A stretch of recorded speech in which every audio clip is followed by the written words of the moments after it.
අපි තව අනුමාපන ගානක් කතා කරමු.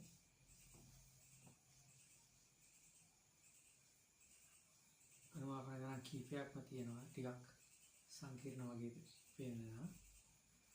2008 අවුරුද්ද ඇවිල්ලා තියෙන MCQ ගානක්. විභාගත රචනා ඇවිල්ලා තියෙනවා MC මේ අනුමාපන. ඒ ටික තනියෙන් කරන්න පුළුවන් මට්ටමට එනවා මේ MCQ වල මේ MCQ ටිකෙන් තියරි ටික දාගත්තම 2008 30 වෙනි ගාන 2008 අවුරුද්දේ 30 වෙනි ගාන ඒ ගාන කතා කරන්න කලින් ඒ ගානට අවශ්‍ය බෑග්ග්‍රවුන්ඩ් එක චුට්ටක් මම කතා කරන්නම් අනුමාපනයේදී රයිට් ඔයාලා දන්නවා 8 පන්තියේ විතර වගේ කතා කරන එකක් තමයි හුණු දියර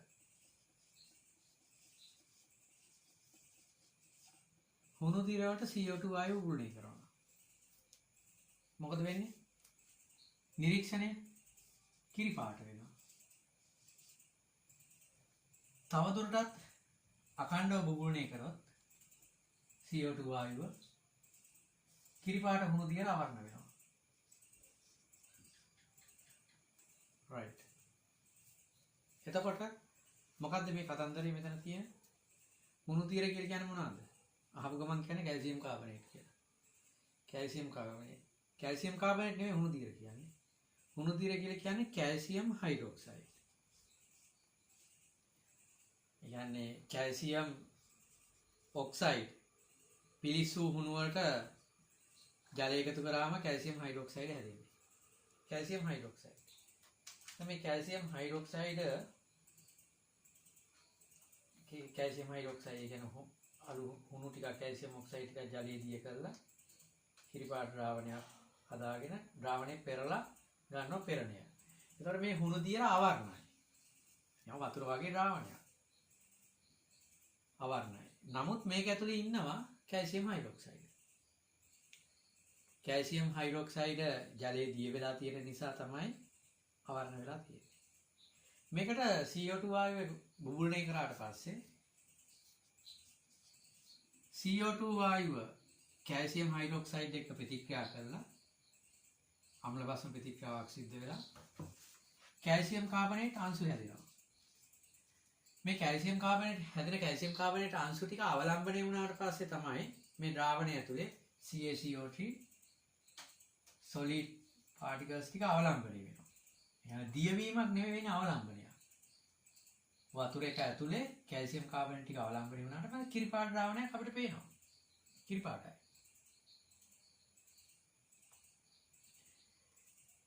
ඊට පස්සේ දැන් බුබුලණය කරන නිසා කැළතෙනවා. කැළතෙනකොට කිරිපාට ද්‍රාවණයක් අපිට පේනවා. මේ කැල්සියම් කාබනේට් ද්‍රාවණයට තවදුරටත් CO2 වායුව යවගම ජලී ද්‍රාවණයට ජලයක් තියෙන නිසා කැල්සියම් බයිකාබනේට් හැදෙනවා. එතකොට අවර්ණ වෙනවා. ඕක තමයි උතන කතන්දරේ. දැන් මෙතන නිරීක්ෂණයක් පේනවා අපිට. අවර්ණ හුණු දියර වලට CO2 වායුව යවගම කිරිපාට වෙනවා. කිරිපාට ද්‍රාවණයට තවදුරටත් CO2 වායුව යවගම අවර්ණ ද්‍රාවණයක් බවට පත් වෙනවා. දැන් අපි ගත්තොත් එහෙම සෝඩියම් හයිඩ්‍රොක්සයිඩ් ද්‍රාවණය. සෝඩියම් හයිඩ්‍රොක්සයිඩ් ද්‍රාවණයට CO2 වායුව යවුවොත් මොකද වෙන්නේ? NaOH ද්‍රාවණයට.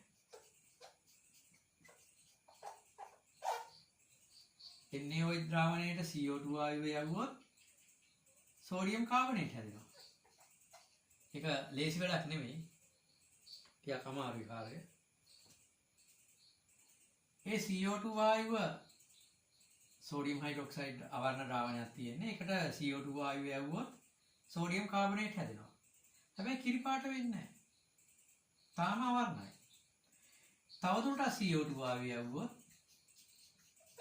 මේ සෝඩියම් හයිඩ්‍රොක්සයිඩ් ටික අවසන් වුණාම මේ CO2 වායුව සෝඩියම් කාබනේට් සහ ජලයත් එක්ක ප්‍රතික්‍රියා කරලා සෝඩියම් බයිකාබනේට් හැදෙනවා.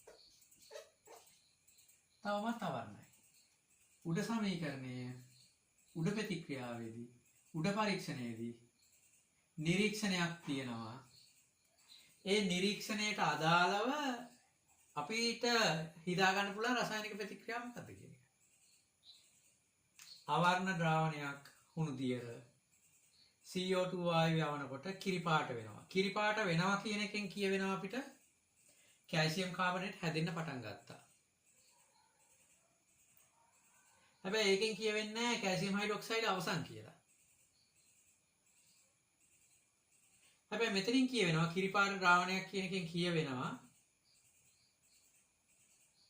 කැල්සියම් කාබනේට් හැදෙන්න පටන් ගත්තා කියලා.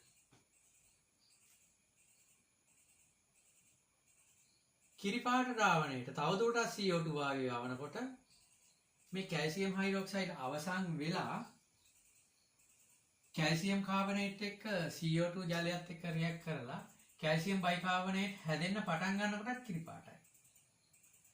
කිරිපාට අවර්ණ වෙනකොට අපිට කියන්න පුළුවන්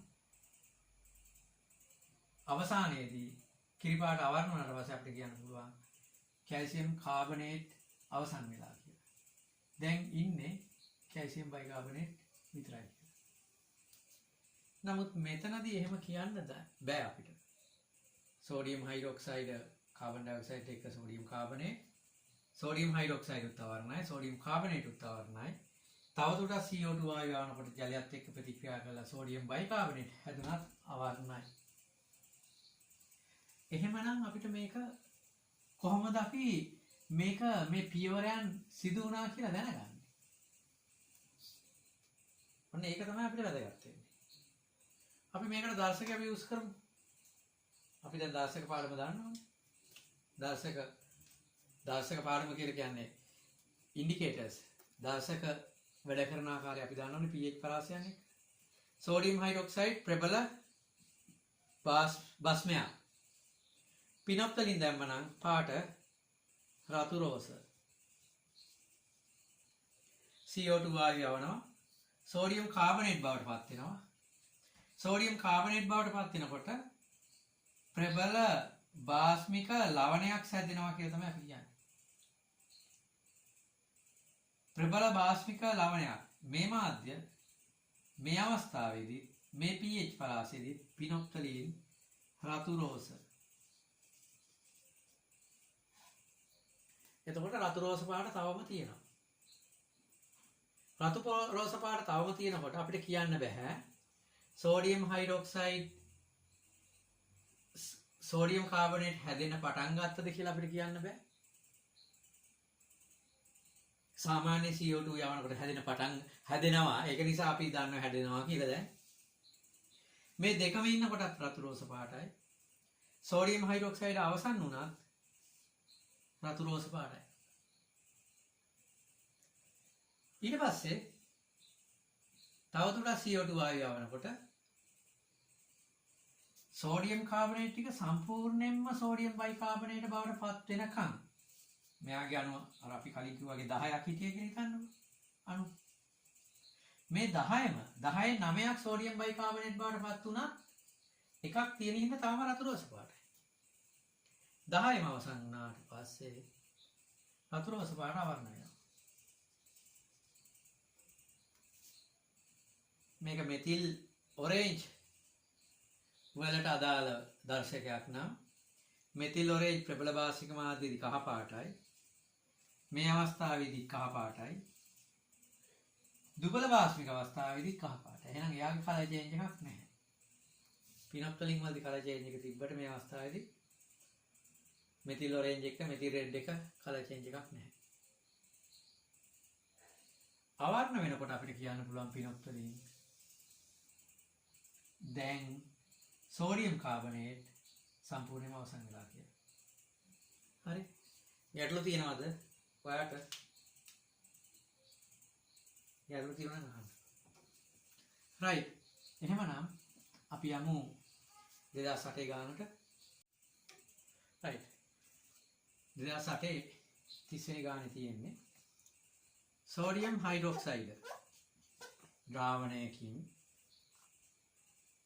එහි සෝඩියම් ගාන හරියට ගාන පොඩ්ඩක් තේරුම් ගන්න. ගාන තේරුම් ගැනීම මත තමයි ගාන හදන එක තීරණය වෙන්නේ. සෝඩියම් හයිඩ්‍රොක්සයිඩ් ප්‍රමාණයෙන් 150. දැන් සෝඩියම් හයිඩ්‍රොක්සයිඩ් ප්‍රමාණයෙන් 50% කියලා තියෙනවා. 50%. සෝඩියම් කාබනේට් බවට පත්වන තුරු මේක සෝඩියම් කාබනේට් බවට පත්වන තුරු Na2CO3 පත්වන තුරු 0.1 මවුල ඝන දෙසිමීටරයට සෝඩියම් හයිඩ්‍රොක්සයිඩ් ද්‍රාවණයකින් 25. මේකේ සාන්ද්‍රණය 0.1 වැඩි 10 ඍණ 3 වැඩි ඝන සෙන්ටිමීටර 25. මෙන්න මේ මවුල ප්‍රමාණයෙන් 50% සෝඩියම් කාබනේට් බවට පත්වන තුරු CO2 වායුව යවනවලු. CO2 වායුව යවුවම තමයි ඒක වෙන්නේ. CO2 වායුව යවනවා. එතකොට මේ මවුල ප්‍රමාණයෙන් 50%ක් සෝඩියම් කාබනේට් බවට පත් වෙලා. දැන් මේ සමීකරණයේදී මේක බැලන්ස් කරගන්න ඕනේ ඉස්සෙල්ලම. සෝඩියම් 2යි එහෙනම් 2යි මෙතන 2ක් දානවා. සෝඩියම් 2යි ධන ජලය සමීකරණය තුලිතයි. right. CO2 වායුව බුබුලණය කරනවා. ඊට පස්සේ තමයි අනුමාපනයට වෙන්නේ. හරි නේද? අපි මේකයි ක්‍රිය පැහැදිලිව ලියා ගමු. සෝඩියම් හයිඩ්‍රොක්සයිඩ් ද්‍රාවණයක් තියෙනවා. NaOH. මේ ද්‍රාවණයේ සාන්ද්‍රණය 0.1ක් වන 10 ඍණ 3 වැඩි 25ක මවුල ප්‍රමාණයක් තියෙනවා. මෙන්න මේ මවුල ප්‍රමාණයෙන් 50%. මෙන්න මේ සෝඩියම් හයිඩ්‍රොක්සයිඩ් 50%. සෝඩියම් කාබනේට් බවට පත් වෙනවලු. Na2CO3 බවට පත් වෙනවා. තුලිත කරනවා. එතකොට මෙන්න මේ මවුල ප්‍රමාණයෙන් 50% කියන්නේ භාගයක්. භාගයක් ප්‍රතික්‍රියා කරනවා. 50%ක් ප්‍රතික්‍රියා කරනවා. එතකොට සෝඩියම් හයිඩ්‍රොක්සයිඩ් තා කොච්චර ඉතිරි වෙනවද?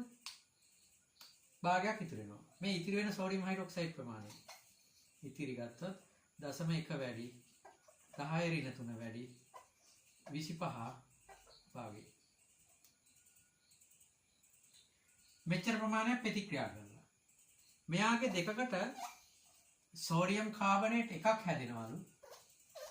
එම නිසා මේ මවුල ප්‍රමාණයෙන් තව භාගයක් තමයි සෝඩියම් කාබනේට් හැදලා තියෙන්නේ. 0.1 වැඩි 10 ඍණ 3 වැඩි 25 වැඩි භාගය කියන්නේ 50%ක් ප්‍රතික්‍රියා කරපු එක. ඒකෙනුත් දෙකට එකක් අනුපාතයක් නම් තව භාගයක් තමයි සෝඩියම් කාබනේට් හැදෙන්නේ. පැහැදිලිද? CO2 වායුව යවනවා. යවනලාදී පිනොප්තලින් දාශකයේ ලෙස යොදා ගනිමින් මෙම ද්‍රාවණය කියලා කියන්නේ මොකද්ද? මෙන්න මේ ඉතිරි වෙලා හිටපු සෝඩියම් හයිඩ්‍රොක්සයිඩ් සහ සෑදුණු සෝඩියම් හයිඩ්‍රොක්සයිඩ් සහිත ද්‍රාවණය අනුමාපනය කරනවා. right. එහෙමනම් මොකක්ද අනුමාපනය කරන්නේ? අපි මෙතනින් එහාට කලින් වීඩියෝ වලදී කතා කරලා තියෙනවා සෝඩියම් හයිඩ්‍රොක්සයිඩ් සහ සෝඩියම් කාබනේට් අඩංගු මිශ්‍රණයක් අනුමාපනය කරන්නේ. මෙන්න අනුමාපන ෆ්ලාස්ක් එකේ දාලා අනුමාපනය කරනවා. සෝඩියම් හයිඩ්‍රොක්සයිඩ් ප්‍රබල බස්මයක් පිනොප්පලින් දැම්මම රතු රෝස. සෝඩියම් කාබනේට් ප්‍රබල බාස්මික ලවණයක් පිනොප්තලින් දැම්මම රතු රෝස.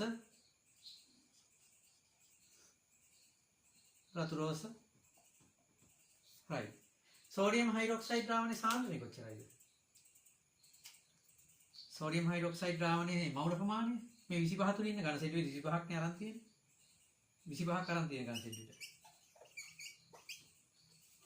0.1 වැඩි 10 ඍණ 3 වැඩි 25 150ක් නේ ප්‍රතික්‍රියා කරේ. ඒතර ඉතිරි වෙනවා 150ක්.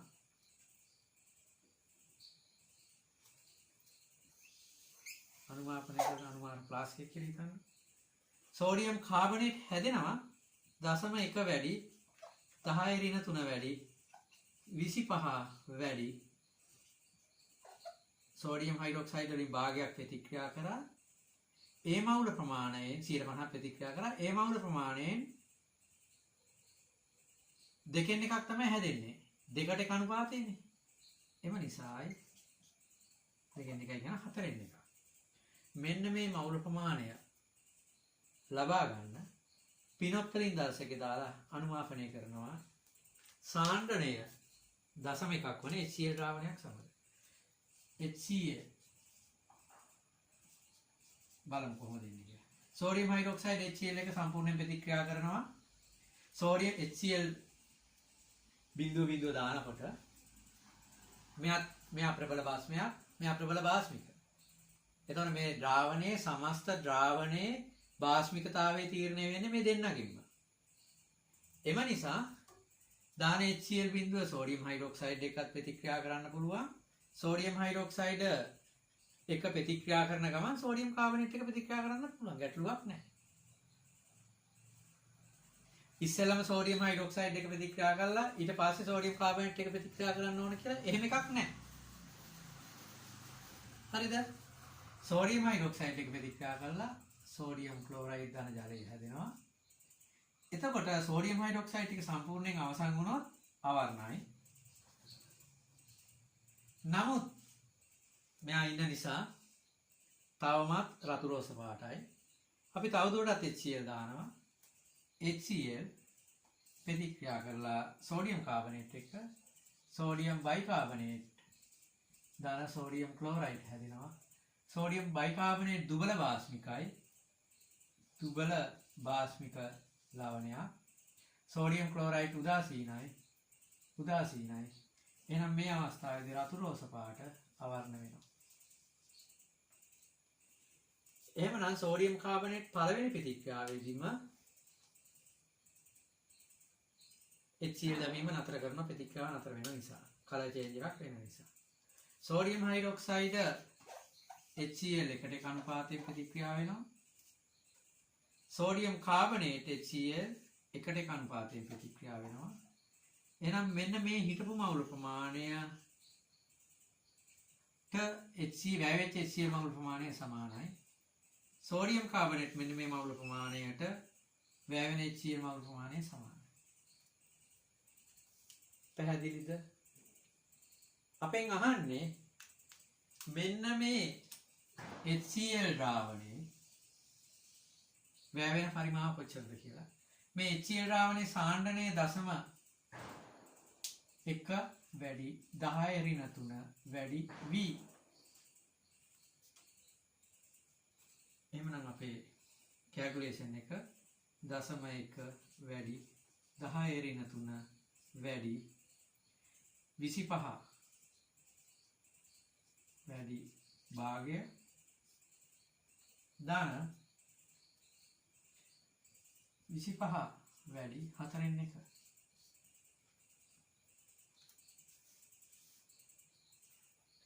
0.1 වැඩි 10⁻³ වැඩි 18.75. මේක සමාන වෙන්න ඕන මෙන්න මේ HCl ද්‍රාවණයේ පරිමාවට. HCl ද්‍රාවණයේ සාන්ද්‍රණය 0.1 වැඩි 10⁻³ වැඩි v. 10⁻³ 10⁻³ කැපෙනවා 0.1ට 0.1 කැපෙනවා v සමානයි 18.75 ඝන සෙන්ටිමීටර්. right. ඔයාලට මේකේ දෙන්න පුළුවන් තව වෙනස් වර්ගයේ ගානක් තමයි පිනොප්තලින් දර්ශකය වෙනුවට මෙතිල් රෙන් දර්ශකය භාවිතා කරනවා. නැත්නම් මෙතිල් රෙඩ් දර්ශකය භාවිතා කරනවා. වැයවන පරිමාව කොච්චරයිද? වැයවන පරිමාව කොච්චරයිද? කොපමණ ප්‍රමාණයක්ද? 9.5යි 6.25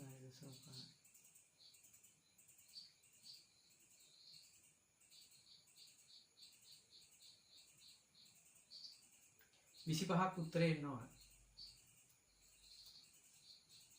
25.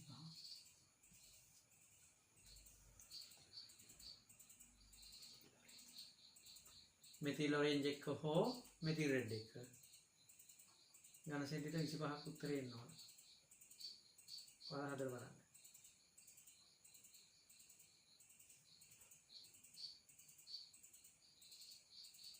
right. අපි ඔය කතා කරේ 2008 30 වෙනි ගාන. ඊට පස්සේ අපිට තියෙනවා තව තියෙනවා ගොඩක් ගණන් තියෙනවා. 2003 13 වෙනි ගානත් කතා කරන්න ඕන. ඊළඟ වීඩියෝ එකකින් බලමු අපි ඒක.